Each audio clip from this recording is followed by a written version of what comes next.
Hi, everyone. Welcome to another Tuesday Tea with Natalie. Thank you for joining me.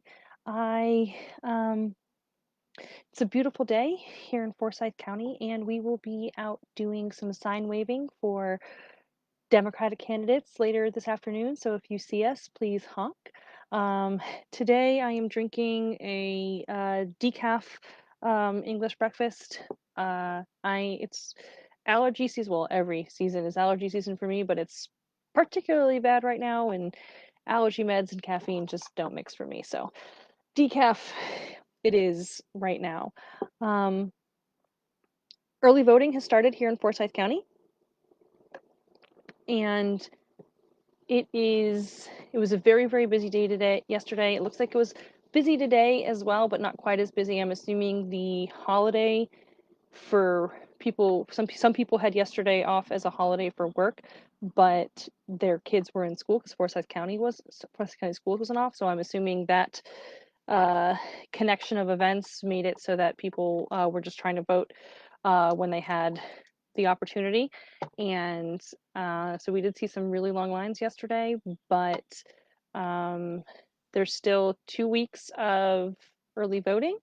I'll share some information in the comments of different locations that you can vote in, the dates, the times for voting, and um, so that you'll have that information if you haven't made a plan to vote yet. If you got an absentee ballot and you haven't submitted it yet, my recommendation would be not to mail it, but instead to use the drop box by the election, um, the board of elections in downtown Cumming.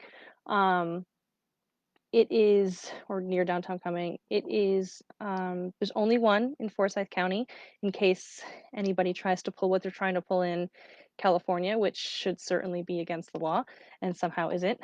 Um, but there is just one, and that information is going to be in the link that I share in the comments as well. Uh, so that's just sort of covering things that are happening right now.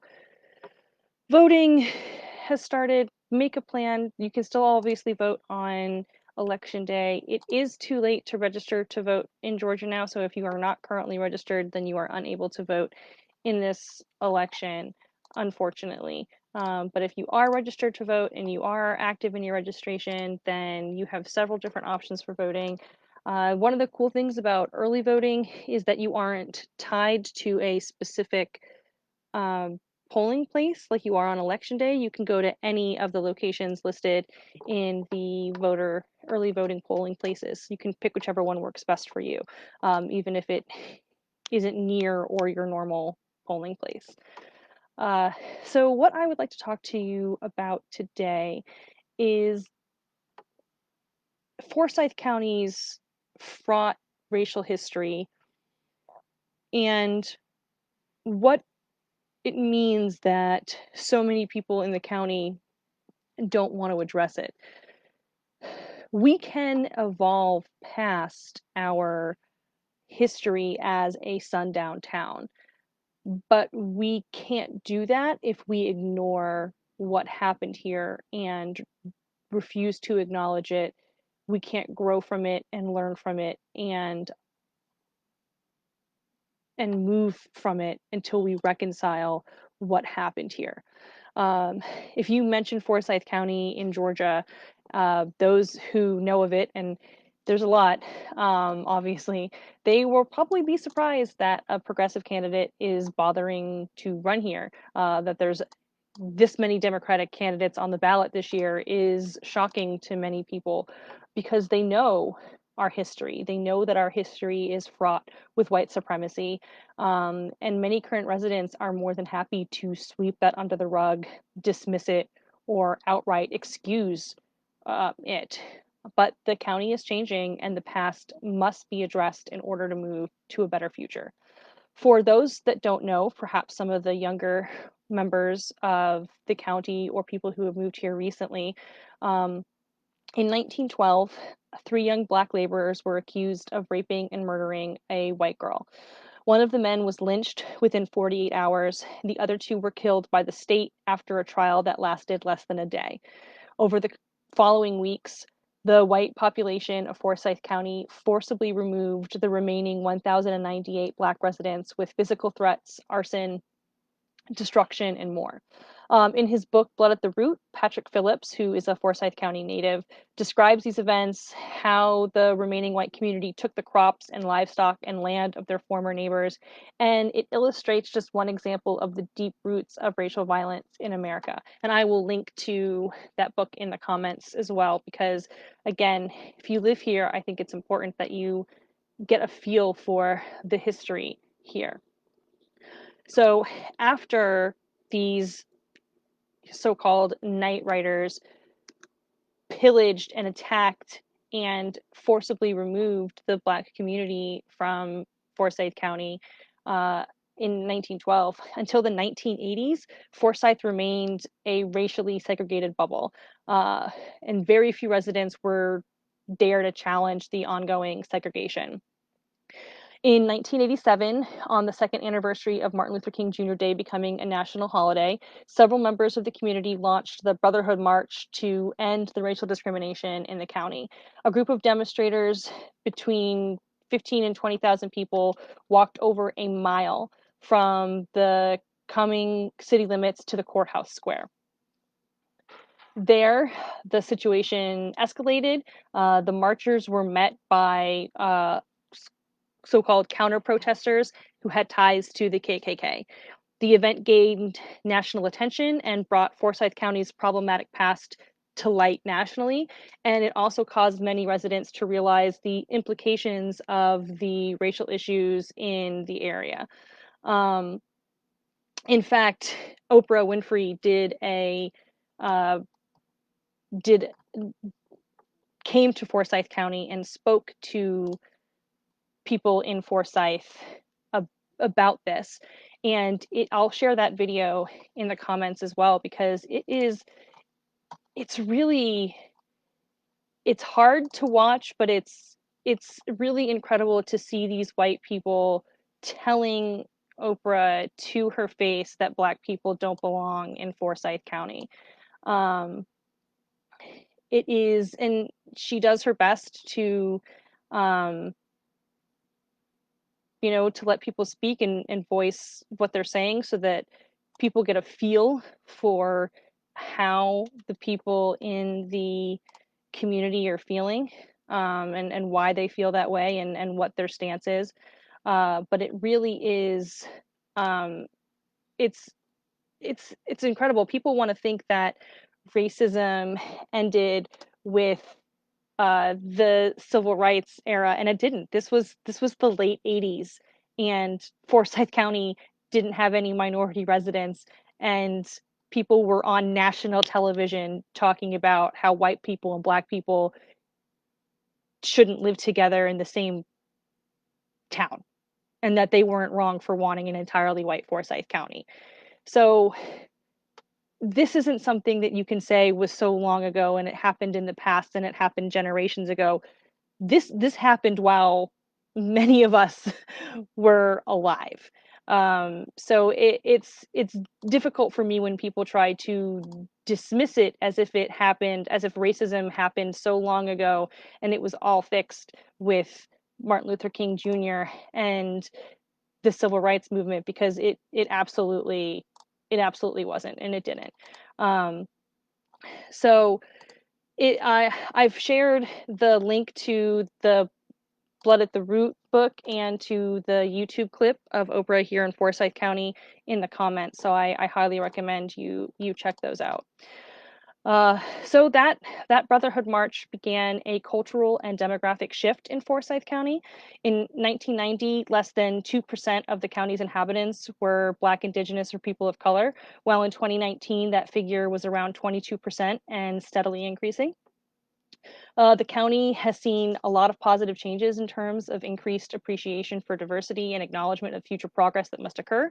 In the beginning of June this year, almost 1,000 residents of Forsyth County demonstrated peacefully in front of the county courthouse in support of the Black Lives Matter movement for the entire weekend. Even 3 years ago, I don't believe that that is something that could have or would have happened here. Um, a historical marker is being placed to bring more awareness to the lynchings that happened in 1912.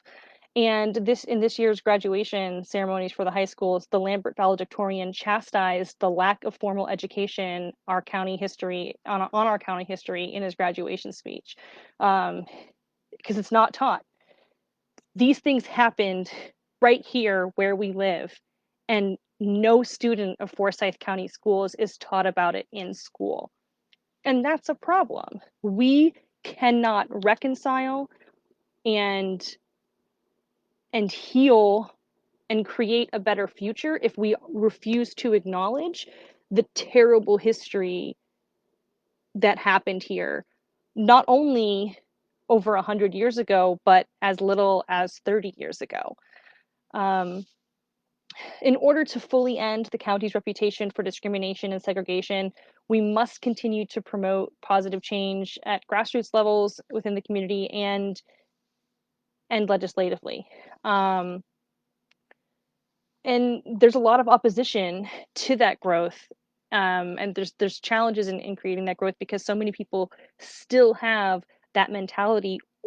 They either have the racist mentality or they are embarrassed and uncomfortable with the discussion, and so they don't want to have it because it makes them feel uncomfortable to do so. And to that, I say, too bad.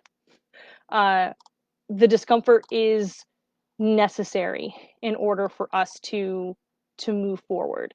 We have to tackle that discomfort head on and have these hard conversations. Um, but the problem is that Forsyth isn't a true sundown town anymore. Our diverse population makes that difficult, and we don't have the billboard telling folks that they can't let the sun set on them here. But if you look at some of the groups, the Facebook groups that are dedicated to Forsyth County, the things people post, the things people say, the way people interact, they are creating their own form of a sundown town by making it clear that to them, certain people are not welcome in Forsyth County. And it's it's sad and it's painful and it hurts me to see. So I can only imagine when what Black, Indigenous, and other people of color in the community, when they see those things on those pages, how they feel when blatant racism is dismissed as just being a joke and people being too sensitive. And it's it's hurtful and it's painful, and these are the kinds of things that prevent Forsyth County from truly moving forward and being a better member of the state of Georgia. Because right now, yes, we are the wealthiest county in Georgia and we have one of the top school systems, but when you mention Forsyth County, what most people think about is that racist history. They think about that episode of Oprah.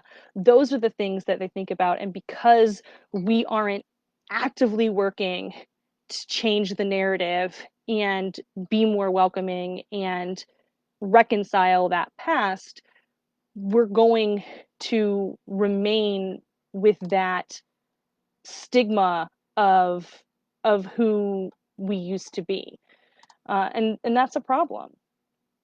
Um, So, and again, those Facebook groups, they really portray Forsyth County as an unsafe place for minorities and um, you know, people who are wanting to gather to support equality and Black Lives Matter and other minority causes are basically told that they aren't wanted and met with, uh, said that they're going to come by with Confederate flags. So again, please don't try to tell me that it's heritage, not hate, when your response to an equality gathering or a Black Lives Matter gathering is to show up with the Confederate flag. You know exactly what that is. Um, so I'm getting a little sassy, I know, but it needs some sass. Uh, so, regardless of um, of all of these challenges, nevertheless, we are persisting in our goals of equality and inclusion. The issue of legislative representation remains problematic. District 24 hasn't had a non-Republican candidate in 20 years. My opponent has a long family history in Forsyth County, stretching generations back even more than 100 years. And she's consistently voted against the community's best interest and has failed to respond to the needs of Forsyth County residents. She voted against the hate crimes bill twice. Bill was designed to protect Georgians, and it had bipartisan support even from the governor, and she voted against it. She was silent on the Ahmaud Arbery murder, and she had nothing to say about George Floyd, but had plenty to say about the protesters. She's repeatedly shown she represents only a portion of the residents of Forsyth County and not the whole. And now, for the first time, every resident in Forsyth has a choice at the ballot for state legislature for House 24. And I'm ready to fight for a future that includes continuing the positive growth that we've started. And when you have a long history in Forsyth, but you refuse to tackle racial equality issues in the county and in the state, a correlation might be drawn.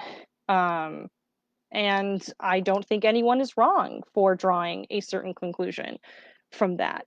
So it's it's a touchy subject, it's difficult, and I'm not saying that I'm the one that has the answers. While I am a woman and um, a queer person, I pass as straight because I'm married to a man, so I haven't really had a lot of discrimination on the queer front. And I have had discrimination as a woman, but that isn't the same as the discrimination that Black, Indigenous, people of color face. And so it's my responsibility as a legislator to sit down with different communities and say, what is it that I can do in the state house to help you? It's not my job to say, here is how I'm going to help you. It is my job to say, when I am in the state house and I am working on legislation, what is it that I can do to assist you and uplift your communities? And that's my goal in being a representative in the state house, is to every single community, every person, whether you are a straight white male Christian who's lived here their entire life and whose family stretches back 200 years, or you've just moved in to Forsyth County and you are a queer, disabled person of color, I am here to assist every community and uplift every community. And in my opinion, you don't have to hold down certain segments of the population to lift others up. It's not pie. Equality for some groups does not mean less equality for others. Um, but when you are privileged and you have grown accustomed to privilege, equality can start to feel like oppression, um, which is, there's true oppression happening in the United States to minority groups. And that's what we need to focus on, the systemic bias and the systemic racism. And we have to focus on removing that and improving that and um, making things better. And it's small. It's the people won't always focus on some of the bigger things, which is great, but I also think we need to focus on the smaller things. If you think about um, school, for example, there's nothing in the Forsyth County school districts guidelines, dress code guidelines that specifically protects people from non-white cultures or non-Christian religions in wearing what they what they you know what they choose to wear due to their culture or religion. And that's a problem. It's a problem that you aren't protecting, that you're expecting conformity to white standards and punishing people for being a non-white or Christian. Like, for example, this didn't happen in Forsyth County, but there's been lots of incidents of Black students being punished for having their hair in traditional Black styles, having them in locks or braids